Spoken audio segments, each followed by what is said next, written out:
प्रिय विद्यार्थियों, आज हम लक्ष्मी नारायण लाल एकांकीकार का एक परिचय आपके समक्ष प्रस्तुत कर रहे हैं। लक्ष्मी नारायण लाल, समय 1927 से 1987। इनका जन्म 4 मार्च सन 1927 ईस्वी को उत्तर प्रदेश के बस्ती जिले के जलालपुर में हुआ था। उन्होंने एमए तक की शिक्षा पाकर पीएचडी की उपाधि भी पाई। हिंदी कहानियों की शिल्प विधि का विकास विषय पर उन्हें डी फिल की उपाधि प्राप्त हुई। इस विषय पर उनकी थीसिस को श्रेष्ठ कार्य माना गया। डॉक्टर लाल मुख्य रूप से नाटककार हैं एवं नाटक और नाटकीयता से लगाव उन्हें बचपन में ही हो गया था। उनका बचपन ग्रामीण परिवेश में बीता।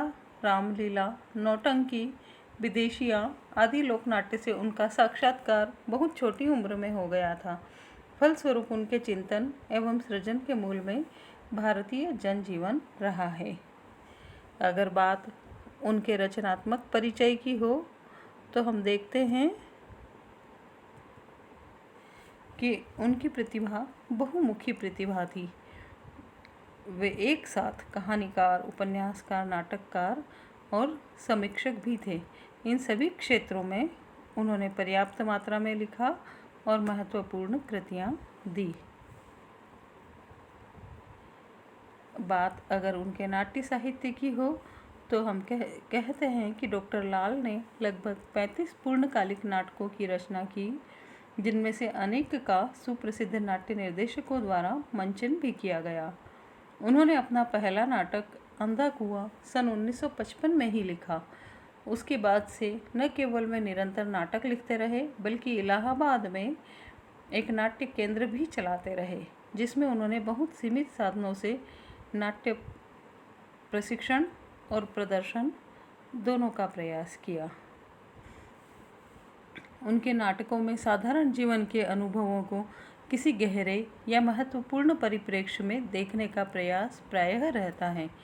पौराणिक ऐतिहासिक परिवेश के साथ ही यथार्थवादी परिवेश, प्रयोगधर्मिता, प्रतीकों तथा बिंबों के सार्थक उपयोग, मानवीय संबंधों, विशेषकर स्त्री पुरुष संबंधों की जटिलता, उन्मुक्तता तथा बहुस्तरीय स्त्रियों के चित्रण आदि ने उनके नाटकों को अपनी धरती और परंपरा से जोड़ा है, साथ ही समकालीन जीवन से भी जोड़ा है।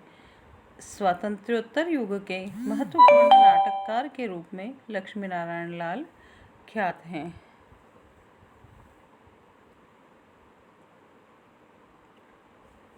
डॉक्टर लाल रंगकर्म के विविध पक्षों से सीधे जुड़े हुए थे। वे नाट्य निर्देशक एवं अभिनेता भी थे। सर्वप्रथम उन्होंने स्वरचित नाटक मादा कैक्टस का निर्देशन किया। इसके अतिरिक्त कई अन्य नाटकों का भी उन्होंने निर्देशन किया तथा उनमें अभिनय भी किया। इलाहाबाद में नाट्य केंद्र 1958 तथा दिल्ली में संवाद 1967 संस्थाओं की स्थापना रंगकर्म की समग्रता के साथ उनके जुड़े होने का प्रमाण है। उन्होंने कॉलेजों में नाट्य विषय का अध्यापन एवं आकाशवाणी के ड्रामा प्रोड्यूसर के रूप में भी कार्य किया।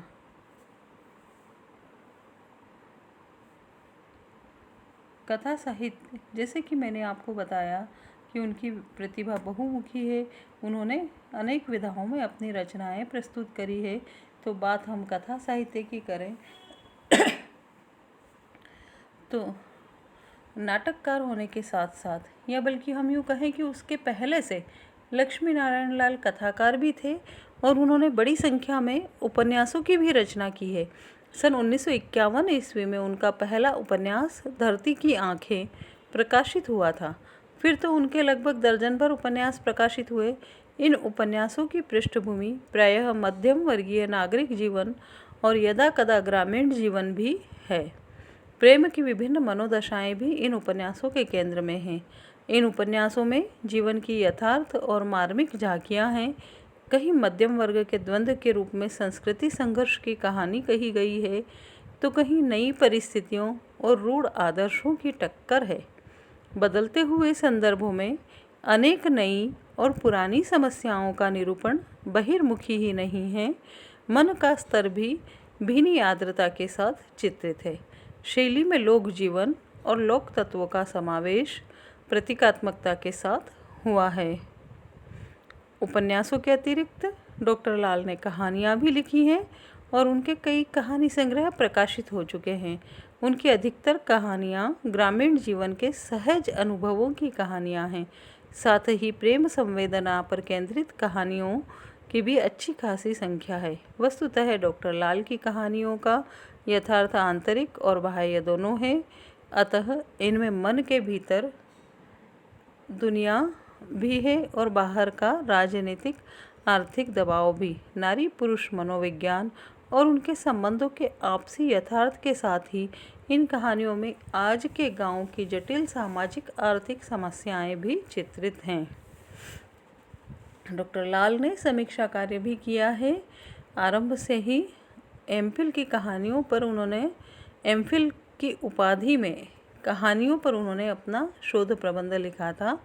हिंदी कहानियों की शिल्प विधि का विकास, यह शीर्षक था।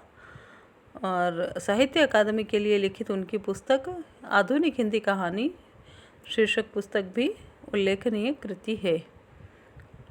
प्रिय विद्यार्थियों, हम देखते हैं कि बहुमुखी प्रतिभा एवं बहुमुखी कार्य अनुभव के कारण डॉक्टर लाल के रंग अनुभव का क्षेत्र भी विस्तृत था। यही कारण है कि नाट्य समीक्षा के क्षेत्र में भी उन्होंने उल्लेखनीय योगदान दिया।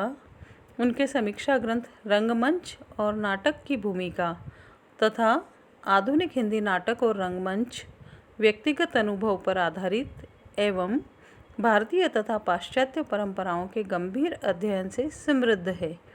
तीसरी पुस्तक पारसी हिंदी रंगमंच में पारसी रंगमंच के इतिहास एवं उसकी विशेषताओं को रेखांकित किया गया है। अन्य कार्य भी उन्होंने किए। अब अन्य कार्य में क्या है यह हम देखते हैं कि डॉक्टर लाल रंगकर्म के विभिन्न पक्षों से सीधे जुड़े हुए थे। वे नाट्य निर्देशक एवं अभिनेता भी थे। सर्वप्रथम उन्होंने स्वरचित नाटक मादा कैक्टस का निर्देशन किया था। इसके अतिरिक्त कई अन्य नाटकों का भी उन्होंने निर्देशन किया तथा उनमें अभिनय भी किया। इलाहाबाद में नाट्य केंद्र तथा दिल्ली में संवाद संस्थाओं की स्थापना रंगकर्म की समग्रता के साथ उनके जुड़े होने का प्रमाण है। उन्होंने कॉलेजों में नाट्य विषय का अध्यापन एवं आकाशवाणी के ड्रामा प्रोड्यूसर के रूप में भी कार्य किया था। उनकी प्रकाशित कृतियों की अगर हम बात करें तो नाटक के रूप में उनकी प्रकाशित कृतियां हैं अंधा कुआं, मादा कैक्टस, सुंदर रस, सूखा सरोवर, नाटक तोता मैना, रात रानी, दर्पण, सूर्यमुख, कलंकी, मिस्टर अभिमन्यु, कर्फ्यू, दूसरा दरवाज़ा, अब्दुल्ला दीवाना, यक्ष, प्रश्न डैश डैश डैश इत्यादि 24 नाटक उन्होंने लिखे हैं। एकांकी संग्रहों की अगर हम बात करते हैं, क्योंकि हमारा मूल विषय यहाँ पर उनकी एकांकी पढ़ना है, उनकी एकांकी हम आपके पाठ्यक्रम में जो निर्धारित है काल पुरुष और अजंता की नर्तकी उसका अध्ययन करेंगे। उसकी समीक्षा अगले वीडियो में आप सुनेंगे, आप देखेंगे। अभी हम बात करें उनके एकांकी संग्रहों की तो उनके कुल 4 एकांकी संग्रह प्रकाशित हुए हैं। उनके नाम हैं पर्वत के पीछे 1952, नाटक बहुरूपी 1964, ताजमहल के आंसू 1970 और मेरे श्रेष्ठ एकांकी 1972। उपन्यासों के क्षेत्र की अगर हम बात करें तो उन्होंने कुल बहुत सारे उपन्यास भी उन्होंने लिखे हैं। उनके नाम इस प्रकार हैं 14 उपन्यास, धरती की आँखें, बयां का घोंसला और सांप, काले फूल का पौधा, रूपा जीवा, बड़ी चंपा छोटी चंपा, मन वृंदावन, प्रेम एक पवित्र नदी, बड़के भैया, हरा समंदर, गोपी चंदर, श्रृंगार, देवीना, पुरुषोत्तम इत्यादि इत्यादि। बहुतायत से आप देखेंगे कि उन्होंने पुस्तकें लिखी है। कहानी संग्रह पर हम चलते हैं। कहानी संग्रह भी 8 कहानी संग्रह उनके प्रकाशित हो चुके हैं। आने वाला कल, लेडी डॉक्टर, सुने आंगन रस बरसे, नए स्वर नई रेखाएं, एक और कहानी, एक बूंद जल, डाकू आए थे और मेरी प्रतिनिधि कहानियाँ। ये कुल 8 पुस्तक कहानी की, 14 पुस्तक उपन्यासों की, 4 पुस्तक एकांकियों की, 6 पुस्तकें शोध और समीक्षा की, और नाटकों की हम देखते हैं कि 24 पुस्तकें, 24 नाटक उनके प्रकाशित हो चुके हैं। तो गिनते हैं हम कुल कितनी पुस्तकें उन्होंने लिखी। 24 नाटक, 4 एकांकी संग्रह 28, उपन्यास 14, 42, कहानी संग्रह 8, 50 और शोध एवं समीक्षा 56 किताबें। आप सोचिए 56 पुस्तकें, 56 बुक्स, इतनी तो हमें पढ़ने में भी पसीना आ जाएगा, और उन्होंने इतनी सारी किताबें लिखी है। उनका यह साहित्य कर्म पुरस्कृत भी हुआ है। साहित्य में उन्हें साहित्य के क्षेत्र में सम्मान भी मिले हैं।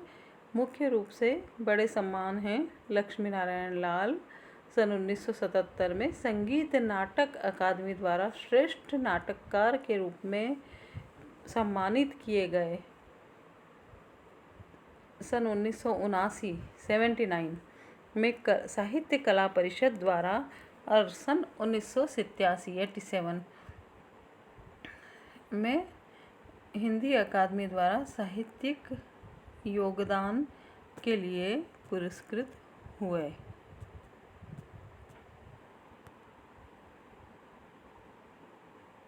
प्रिय विद्यार्थियों, आपने मेरा यह व्याख्यान इतने ध्यान से सुना, इसके लिए धन्यवाद। Thank you. स्वस्थ रहिए, मस्त रहिए और वीडियोस देखते रहिए। यूट्यूब चैनल सब्सक्राइब कीजिए, लाइक कीजिए, ताकि आपको समय समय पर नोटिफिकेशन सूचनाएं मिलती रहें। जो पुस्तकें उपलब्ध करा पाएँ उन्हें पढ़ें। बाकी एकांकी के तो मैं PDF आपको बनाकर भेज ही रही हूँ, तो एकांकी पढ़ें, एकांकीकारों का परिचय पढ़ें, एकांकी की समीक्षा मेरे वीडियो व्याख्यान में सुनें और अध्ययन को जारी रखें। ओके।